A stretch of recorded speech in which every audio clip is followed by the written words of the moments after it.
On today's episode of Factions Compared, we examine power armor.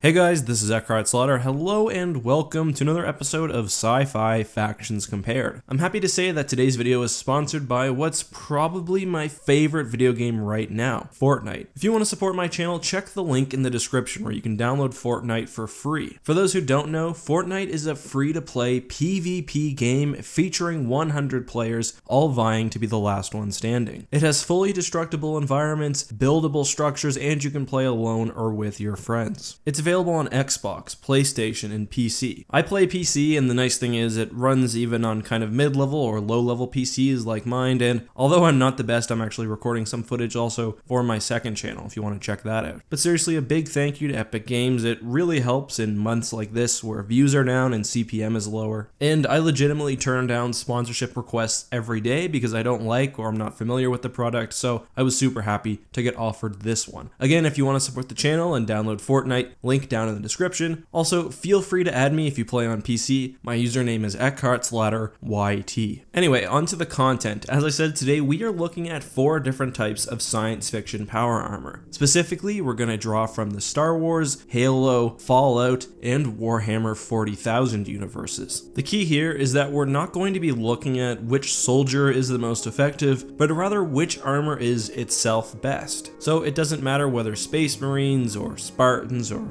Fallout soldiers or whoever is more powerful, because that's not what's important here. Let's look first at the Fallout universe, and Fallout certainly has some of the most iconic power armor in gaming. I wanted to pick one specific armor type for each universe, and I actually had some difficulty with Fallout. There's the X01 armor, the Enclave Hellfire armor, and the Advanced Power armor, all of which are really the best options within the universe. Thankfully, despite some minor differences, most power armor types were pretty similar. The armor's most important aspect was obviously its extreme resistance to damage. The suits were bulky, they were thick, and they could take a pounding. While rudimentary versions only stopped projectiles, more advanced versions could also stop things like heat, radiation, energy blasts, etc. However, even the most common power armor could generally stand up to a tank round, so we're dealing with a lot of protection here. Hydraulic systems, micromotors, and other internal components also increased the strength of the wearer, allowing them to, for example, wield very heavy weapons. These systems, along with the suit's internal energy source, also allowed the user to move. These suits, however, were very heavy. Even the most advanced suits, which were made with the lightest materials, restricted the user's speed, movement, and flexibility. So it's certainly a trade-off, but when wearing power armor, you turn into a tank. You can absorb a lot of damage, you can wield heavy weapons, but you're not getting anywhere extremely quickly. One final thing about power armor is that it was often modified to fit specific mission profiles. So if you're going somewhere extremely hot, for example, wear Hellfire armor. If you're going to be facing down or perhaps wielding energy weapons, then the Tesla armor is for you. Alright, let's move on now and take a look at the Space Marine power armor from Warhammer 40,000. With Warhammer, I think it's important that we make a distinction between actual power armor and mech suits. I think the suit that comes closest to that line without actually stepping over it is the Mark 10 Tacticus armor. Space Marine armor is, well, good. It offers protection but doesn't restrict the wearer's movements in the same way as Fallout's power armor. Through neural sensors, a Space Marine's mind is tied directly into the armor. The armor is then filled with mechanized bits, which allows it to move as fast as the wearer would unencumbered. The Mark 10 Tacticus takes this to the extreme. The armor makes no sound, it's very light, you could probably almost forget that you were wearing it. I mean, you wouldn't want to forget you're wearing it, however, because it offers a host of benefits. It increases the user's strength through integrated electrical systems. It has automated first aid and life support, and thrusters which allow the suit to fight effectively in 0G. Some variants of the Tacticus also had jump jets, and the suit is made so the user can operate heavy weaponry effectively. Unsurprisingly, Space Marine armor is very durable. Small arms aren't going to be effective against it, and really if you want to do any serious damage, you're going to want to pull out some anti-vehicle weaponry. There are more durable sets, like the Terminator armor, but I think the Tacticus offers the best combination of speed, strength, and defense. Another reminder though, we have to actually separate the armor from the armor when being worn by someone in universe. Keep that in mind because we all know how powerful and pretty much godly Space Marines are. Let's move on now to Halo, and Halo is famous for its iconic Mjolnir armor. And let's be honest, there are so many different variants, it's super hard to keep it all straight. However, things got a little bit simpler in Halo 4 with the introduction of Mjolnir Generation 2. All previous sets fall under various marks of Mjolnir Generation 1. Let's just talk generally about what the Spartan Armor does. It offers not only protection, but also significantly enhances the user's abilities. A user's speed, reflexes, strength, and basically everything else is massively changed when wearing their Mjolnir set. In The Fall of Reach, Halsey says, the armor's inner structure is composed of a new reactive metal liquid crystal. It's amorphous, yet fractally scales and amplifies the force. In simplified terms, the armor doubles the wearer's strength and enhances the reaction speed of a normal human being by a factor of 5. Keep in mind this is all talking about Gen 1 Mark 1 of the armor, so things have drastically changed by the time we get to Gen 2. The armor is infused with Covenant and Forerunner technology, so those numbers will certainly not hold up. The quality and skill of Spartan 4s actually speaks to just how impressive and how advanced Generation 2 is. In fact, the armor is probably the most important part of the program. Spartan 4 recruits are fully grown and only undergo minimal augmentation. However, because of how good the Generation 2 armor is and how heavily it augments the user, they're basically as effective as a Spartan 2 or 3 wearing Gen 1 armor. Besides for these sort of passive, on-the-fly augmentations, Gen 2 offered several advancements when compared to predecessor models. It had built-in thrusters, as well as advanced motion tracking, communication, enemy identification, and visor HUD systems. Durability wise, I think the Mjolnir comes in at about the midway point. It does have an energy shield, but the physical armor itself is obviously not as bulky and likely as durable as some of the other entries on this list. Finally, Mjolnir Gen 2, like most Mjolnir models, could be heavily customized to fit the wearer's needs, whether that's sniping, close range combat, vehicle piloting, or something else. Finally, we have the Dark Trooper Phase 3 armor. Although this phase of the Dark Trooper project is more commonly associated with battle droids, as shown by General Mock, the armor also could be worn personally. The armor is actually pretty cool. I mean, it does the standard things like enhancing durability and strength, though it does seem to be rather slow, sort of again, like a walking tank. We've talked about that for all the other entries, I think it's expected, but the key thing the Phase 3 armor does differently is the fact that it's a weapons platform. The armor has several integrated blasters, grenade launchers, seeker missile launchers, which I think will be familiar to anyone who's played either Shadows of the Empire or Dark Forces, and of course, a jetpack. There's not a whole lot else to say. I mean, obviously that's a lot of firepower. However, if you're wearing powered armor, you can probably secure weapons in some other fashion. With that being said, let's rank our power armor from worst to best. Coming in at number 4 is the power armor of the Fallout universe. I don't think the individual model matters so much, as most of the technology is pretty simple. The armor is very durable, it offers the user a lot of protection, but even the lightest versions are still pretty slow. And while the strength upgrade is nice, I don't think it's really game changing. It's mostly there to help the user wield heavy weapons. Which brings us into number 3, the Phase 3 Dark Trooper. I see the Dark Trooper as basically a weaponized version of Fallout power armor. The user is fairly slow, although the Dark Trooper does have a jetpack, but they can bring with them a lot of destruction. I like how the Dark Trooper armor is packed to the brim with missile launchers and blasters and cannons and grenades, but I think it would be more effective if it were just a little less bulky. Either that, or if it made use of some sort of internal mechanized system, like our number 2 spot.